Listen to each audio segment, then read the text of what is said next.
Thank you, Mr. Smith, for joining us. As you all know, we're going to go over his child's 504 plan. As you all know, the Americans with Disabilities Act, Section 504 of the Rehabilitation Act, and the Individuals with Disabilities Education Act all provide protections to people with disabilities, including children with diabetes. These federal laws ensure equal access to school-sponsored activities. Students may not be shut out of any school activity because of their diabetes, and they are entitled to a medically safe environment.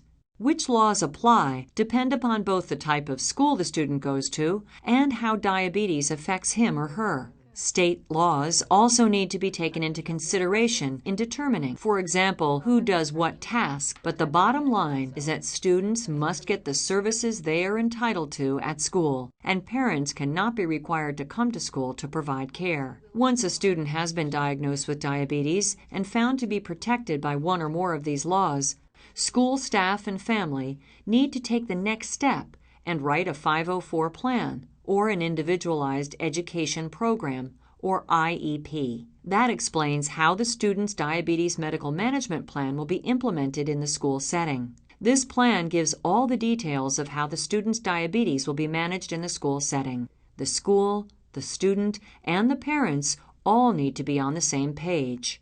They need to know where and when the student should check blood glucose, and whether the student needs help in doing so.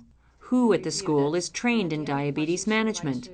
That includes the school nurse and other school staff who give care if a nurse is not available. Where diabetes supplies are kept. The student should have free access to water and restrooms. The student's nutritional needs for meals, snacks, and special events like parties, and how food is going to be handled.